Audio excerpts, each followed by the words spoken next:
19 News digital desk. We have live officials from the bridge fire that took place just outside of Cincinnati today. This is a main thorough bridge that heads into the city of Cincinnati, the Daniel Carter Beard Bridge. Let's bring you now live to the Cincinnati Fire Chief, who will be speaking on this. Good morning. My name is Frank McKinley, Fire Chief of the Cincinnati Fire Department. This morning at approximately 03:30, we were dispatched to a fire down here at Sawyer Point at Thousand Hands Playground. We had several units dispatched. We had 3 fire engines, a fire truck, a district chief, and a heavy rescue. And we're glad to report that there were no injuries from this fire. Assistant Chief Matthew Flagler assumed command very early in this fire. We'll talk about the specifics surrounding what occurred. Good morning, my name is Matt Flagler, Assistant Fire Chief, Cincinnati Fire Department. Like the Chief said, at 03:30 we started receiving calls for a fire. We had some conflicting reports that there was a vehicle fire on top of the bridge and a fire below the bridge. The fire was below the bridge in the Thousand Hands Playground, as Chief stated. That fire, the heat from that fire actually extended up and caused a fire on the bridge itself and in some of the structure around the bridge, which the Department of Transportation will discuss in detail.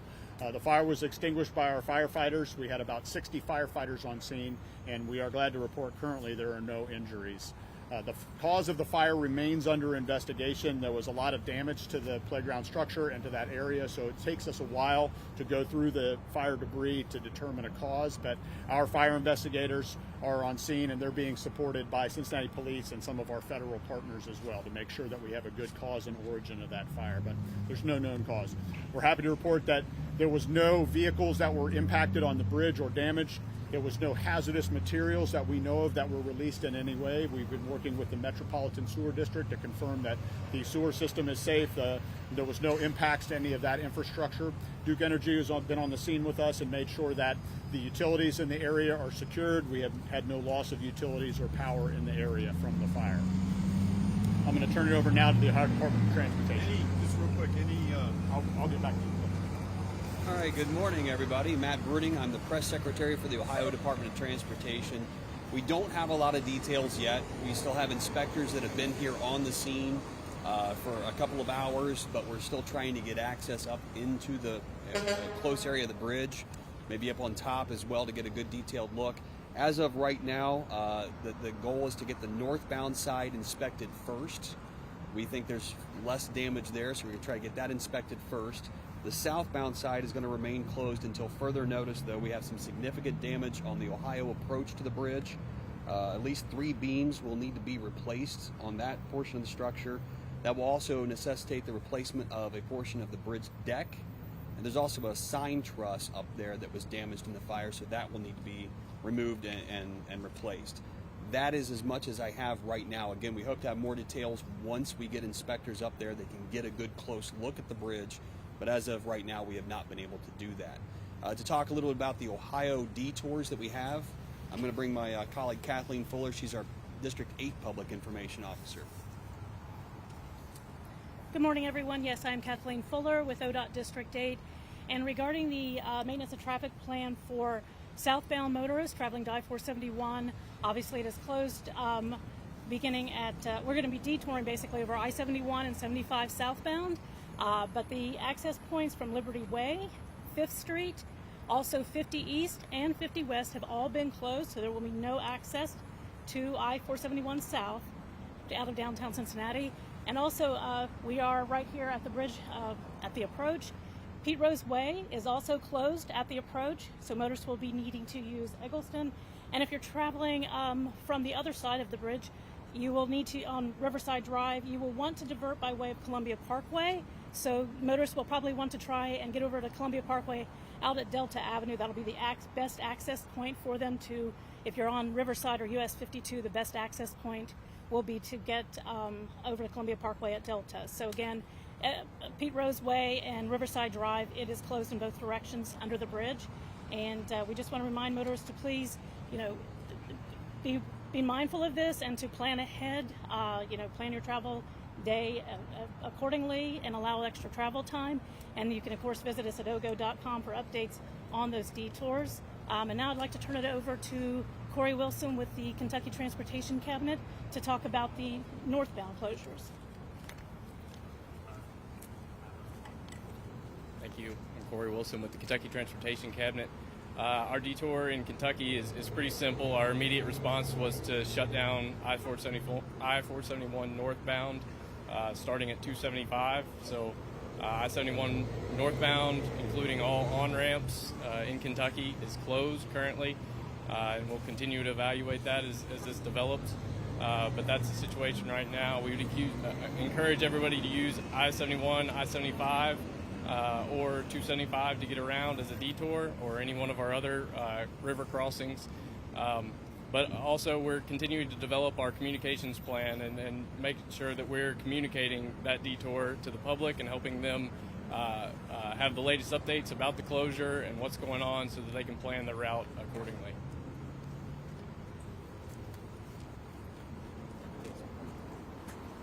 At this time, we'll take any questions that you might have.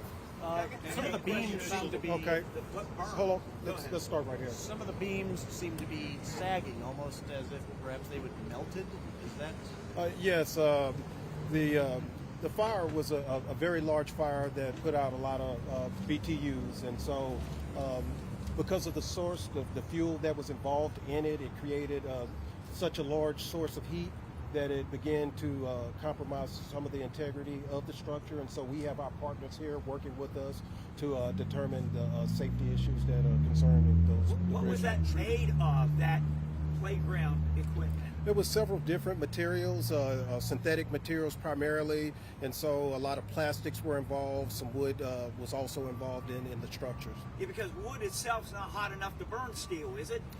Wood can be. It just depends on the amount of fuel source that it has, the amount of wood. I know you said the cause is under investigation. Any preliminary findings that this might have been intentionally set? Right now, we don't have any indications one way or another, and our investigators are currently working to try to determine the cause and the point of origin where the fire actually began.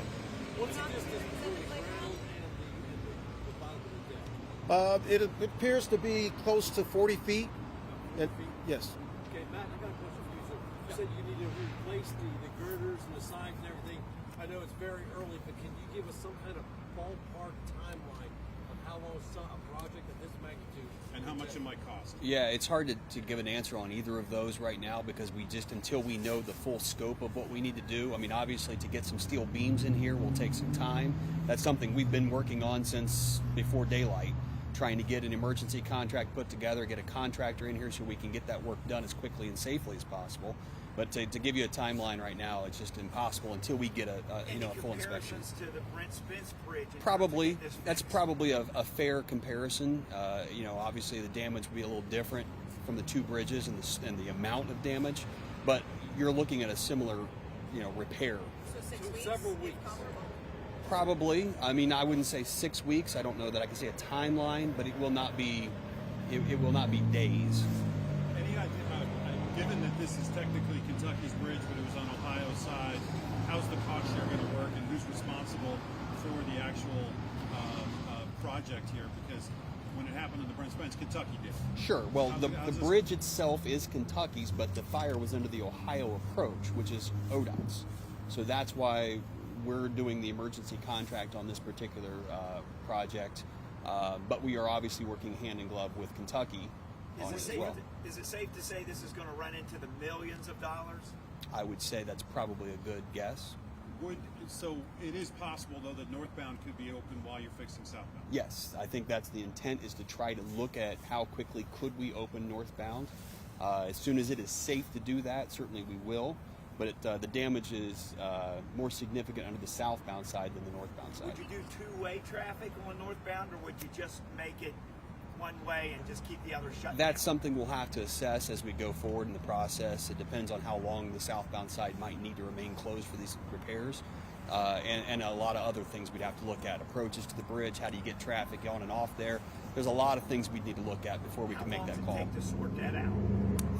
It just depends again on how much damage we see up there and what we think those timelines are going to be. If it's going to take us more time to set up an MOT on maintenance of traffic like that than it would to repair the bridge. Obviously, that's not something we're going to do, so we're going to look at it. On appearances, if we are comparing the Brent Spence and this one, just based on the damage that you saw initially, which looked worse? Hard to say. I wasn't down here I haven't looked personally at either one, but they both obviously are pretty significant pieces of damage to the bridge. I mean, obviously, a fire under a bridge like this is a significant concern to us, and it's going to take a little bit to get that fixed and back open. Question for the city: how long will the park be closed, and will it be clear to be able to? I know there's significant damage over there. Was anything other than the playground damage, and do you see this ever being opened back up while construction's underway? No. Early indications suggest that we'll possibly confine this particular area and continue access to other parts of the park. But for the time being, and especially where we're investigating, this park will be closed. Is there any source of ignition you can determine? Is there any electricity going to that area? Is there anything that could have sparked this fire that you know of? Well, that's still being investigated, and so electricity to the other parts of the park haven't been compromised. So we're still investigating to try to determine, the ignition source of the fire. Was there electricity that ran to that? There's electricity in the area. They have lights in the park, and so obviously they were fueled. But those sources were underground.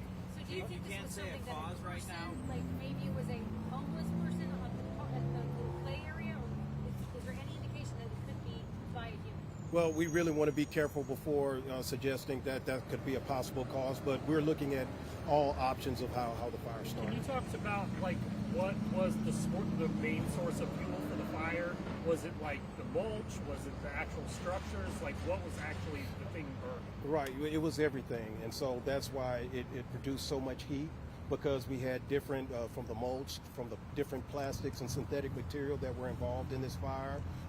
That is which caused such a large fire. Do you know if it was wood mulch or was it rubber mulch or? I don't know that. You said it was very high BTUs. You got an estimate? Because of some of the damage, and it's just an early assessment, we're talking about thousands of degrees because the way that it impacts some of the structure material, some of the spalding that we saw from the concrete, and some of the early videos that we were able to take a look at. We're talking probably several thousand degrees. Is this fully contained? Are you worried about any more hot spots? Fire remains on scene, and so just in case we do have some fires that pop up here and there, we're positioned to be able to take care of that. But the fire has been extinguished. What about the origin? What do you know about the origin? Like, about where did it start? Have you been able to determine that? Well, we haven't been able to determine it. We've taken a lot of pictures. We have to take time so we can accurately assess that. Hey guys, one more question. I have a question for KYTC. People trying to wrap their heads around, because the Brent Spence, the fire was on the bridge itself. This was 40 feet above. Can you explain how intense that has to be to bend steel 40 feet above? Well, right, and it goes back to the question about the British thermal units, the amount of heat that was given off by this fire, and the fuel source. All those things contribute to that, and it's an open space which allows it to extend vertically much easier than it does in a structure fire. And so just because the fuel source was able to put out that much heat, that's why we saw a lot of the things that we saw from the footage. Is this being considered suspicious at this time? please. Corey, can you come up here? Suspicious, Chief? Is this being considered suspicious? No. Again, what we're trying to do is trying to determine the cause, and we'll be able to, after we're able to assess all the information that we have, we'll be able to address how this fire actually started. You haven't ruled that out, though, being suspicious. Okay. Hey, thank you. You haven't ruled that out yet, though, being suspicious. We haven't ruled anything out. Thank you. Thank you for letting me ask this question. I appreciate it. I know the immediate response you said, let's just push this back to 275. Sure. We don't know what's going on here just yet. Is there any chance in days, maybe the next week, to allow more local traffic, like if people need to get off in Fort Thomas, Southgate, maybe just the shopping plaza in Newport? Is that a possibility? It's a possibility. It's something we'll evaluate as the inspections continue and as we learn more about the situation on the bridge. likely before this is complete? I would suspect so, but we'll continue to evaluate. And like I said, we've got our social media engaged, our press releases, everything's engaged to let the public know as much information as possible. Okay. Folks, that's it for now. Thank you so much. Thank you. All right, and that seems to wrap up the press conference there. A lot to get to on this. I'm going to break this down while showing you the video from the fire once again. This was the fire, 3:30 a.m. they say is when this started, no injuries. There were conflicting reports initially over how exactly this started, where exactly it was, some believing it was on the bridge, some believing it was below the bridge. It did start on the playground directly underneath the bridge. This is a bridge that is technically owned by Kentucky. However, this is the Ohio side, so ODOT needs to take care of it. Now, when you are talking about the actual flames themselves, you can see the bursts there from something that's kind of exploding on the lower part, which seems to be some sort of a fuse box. They mentioned that in this press conference, essentially saying the fire was at thousands of degrees, and it was so hot that it has caused, and I quote, significant damage to the bridge. So significant, in fact, that they believe the repairs are going to cost millions of dollars. Again, these are direct quotes from the officials you just heard from. One side of the bridge, which is the far side, that is I believe the northbound side, is going to be inspected first. That's because they said there is a significantly less amount of damage than there is to the southbound side. Now, the southbound side, that's where the real concern is. They're going to close that for quite some time, they basically said. Fortunately, there was no loss of power or utilities. However, there's significant damage and a lot of repairs needed to that side. So they're going to get contractors in, they're going to take a look at it, see how stable it is, but they already know they're going to have to repair a couple of the beams that you can actually see on the bottom part there. And then they're going to have to get it inspected again, and then they'll be able to reopen it. So we have no timeline on exactly when that could be, but we do know, again, it is millions of dollars in damages, and the several thousand degree fire caused damages that potentially could take a long time for them to repair. ODOT is taking over this, despite this being a Kentucky bridge. And of course, as far as the actual impact of it, fortunately nobody was hurt. Still investigating the cause of the fire. But again, this is going to take some time for them to clear up and to clean out. They also didn't necessarily rule out allowing 2 lanes on that northbound side, but they basically said it's too early to kind of dictate that and officially say exactly what they're going to do to try and get cars back and forth on this. We are going to be covering this and many more stories of the day today on 19 News. Our 11 o'clock newscast is continuing over on WUAB. And then, of course, at 12 o'clock, we will have our noon newscast over on CBS and Channel 19. So we will see everybody there. For now, I'm Jeff Slauson with 19 News. Have a great day. We have much more to come, both on air and online. 19 News.